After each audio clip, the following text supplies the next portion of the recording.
Good morning, नमस्कार। आप सबका स्वागत है इस वीडियो में। बच्चों, क्लास 7 की जो जेनरिक वर्कशीट है वो इस चैनल पे अपलोडेड है, तो इस वीडियो के बाद आप एक देख सकते हैं। और अभी हम डिस्कस करेंगे क्लास 7 की आपकी हिंदी की वर्कशीट। चलिए स्टार्ट करते हैं। बच्चों, आज हमें एक पोएम दी गई है। वो पोएम के रचयिता कौन है? श्री हरिवंश राय बच्चन। श्री हरिवंश राय बच्चन, बच्चों आपको पता होना चाहिए कि अमिताभ बच्चन जी के फादर हैं। ठीक है, ये बहुत बड़े पोएट थे और उनकी ही एक कविता है जिसके बारे में आज हम समझेंगे। इस कविता का शीर्षक है बच्चों, आ रही रवि की सवारी को समझेंगे। आ रही रवि की एक सवारी। रवि मतलब होता है सूरज। तो सूरज की सवारी कैसे आ रही है, उसके बारे में क्या कहना चाहते हैं, चलिए देखते हैं। उन्होंने यहाँ पे पोएम दी गई है। नव किरण का रथ सजा है, कली कुसुम से पथ सजा है, बादलों से अनुचरों ने स्वर्ण की पोशाक धारी, आ रही रवि की सवारी। बिहक बंदी और चारण गा रहे हैं कीर्ति गायन, छोड़कर मैदान भागी तारकों की फौज सारी। तो बच्चों, यहाँ पे आपकी पूरी एक पोएम दी गई है और उस पोएम की एक्सप्लेनेशन यहाँ पे दी गई है। तो चलिए समझते हैं कि वो इस पोएम के माध्यम से क्या कहना चाह रहे हैं। इस कविता में कवि ने सूर्य उदय का वर्णन किया है, मतलब जब सूरज सनराइज़ होता है उसका वर्णन किया है। और सूरज को राजा के रूप में प्रस्तुत किया है। वो कहते हैं कि सूरज रूपी राजा की सवारी आ रही है। उसका रथ सुबह, मतलब उनका जो रथ है वो किरणों से सजा हुआ है। जो रास्ता है वो बाग बगीचों, कलियों और फूलों से सजाया हुआ है। सुबह सुबह प्रातः काल में सूरज की सुनहरी किरणें बादलों को सोने के रंग में रंग देती है। ऐसा लगता है जैसे बादल सूर्य के क्या हैं बच्चों? सेवक। कैसा लगता है बच्चों कि बादल क्या हैं? सूरज के सेवक।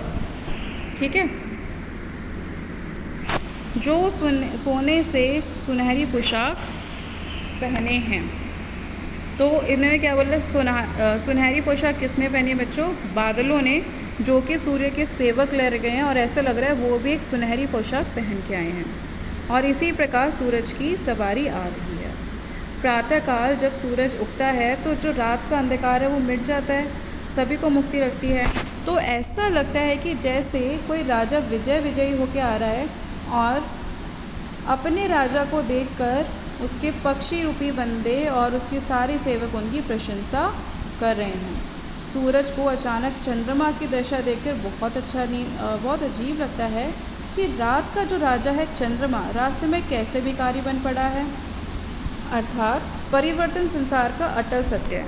अगर आपके जीवन में अंधकार है बच्चों, तो रोशनी भी ज़रूर आएगी। रात को अंधकार होना ज़रूरी है और दिन में रोशनी। तो जैसे ही सूर्य उदय हुआ, वो सूर्य आता है तो जो चंद्रमा है वो छुप जाता है। तो जब सूरज आता है वो चंद्रमा को देखता है तो उसको ऐसा लगता है कि भिखारी की तरह ऐसे रास्ते में आ गया है, जो कि अपना मतलब उसका टाइम तो ओवर हो गया। ठीक है, तो इसी से वो बताना चाह रहे हैं कि जिस प्रकार रात के अंधेरे को सूरज अपनी किरणों से मिटा देता है, उसी प्रकार मनुष्य के जीवन में सुख और दुख का चक्र चलता रहता है। अतः मनुष्य को आने वाली हर परिस्थिति के लिए तैयार रहना चाहिए। इसी में उसकी समझदारी है। ठीक है, लाइफ में कुछ भी हो जाए बच्चों, हमें हमेशा काम अच्छे से करना चाहिए। हमें पता है कि अभी अगर अंधकार के बादल हैं तो बाद में सूरज की किरणें भी ज़रूर आएंगी। अगर अभी दुख है तो बाद में सुख भी ज़रूर आएगा। अभी अगर कोरोना है तो बाद में स्कूल भी खुलेंगे, सब कुछ हैप्पी होगा, सब कुछ अच्छा ज़रूर होगा। चलिए प्रश्न उत्तर देखते हैं। पहला प्रश्न है बच्चों, सोने की पोशाक किसने पहनी है? तो हमने पढ़ा था बच्चों, सोने की पोशाक बादलों ने पहनी है। किसने पहनी है? बादल ने। दूसरा है, प्रशंसा में कीर्ति गायन कौन गा रहा है? तो बच्चों देखो, प्रशंसा में कीर्ति गायन देखिए कहाँ पर है।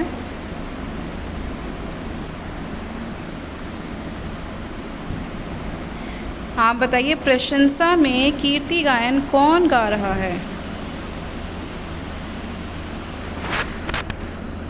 कीर्ति गायन जैसे कि पक्षी रूपी जो बंदी बने हुए हैं वो एक गीत गा रहे हैं। तो एक तरह से बेसिकली गीत कौन गाता है? सुबह सुबह भी आपने देखा होगा कौन गीत गाता है बच्चों? गाते हैं वो पक्षियाँ। ठीक है, सॉरी। अब उसके बाद तीसरा प्रश्न है, रात का राजा भिखारी बनकर क्यों खड़ा है? क्योंकि अब उसका समय समाप्त हो गया है, अब दिन का समय है, अब रोशनी का समय है, अंधकार का समय समाप्त हो गया है, तो इसलिए रात का राजा चंद्रमा भिखारी बन खड़ा है। फोर्थ है सूर्य के 3 पर्यायवाची को। तो बच्चों सूर्य के 3 पर्यायवाची हैं, सूरज, भास्कर, दिनकर, ठीक है, रवि, ये सारे ही बच्चों सूर्य के पर्यायवाची हैं। चलिए आगे देखते हैं। 5th क्वेश्चन है कि विलोम शब्द लिखना है। रात का विलोम शब्द क्या होता है बच्चों? दिन। और अंधेरे का विलोम शब्द है रोशनी, रोशनी, ठीक है। फिर है सोच कर लिखो कि यदि सूरज ना होता तो क्या होता। बच्चों मैं बता दी तो आप लिख लेना।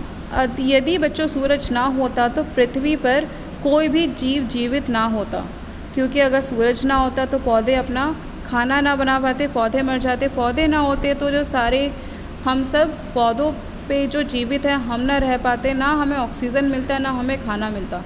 तो अगर मनुष्य को खाना ऑक्सीजन नहीं मिलेगा वो वैसे मर जाएगा।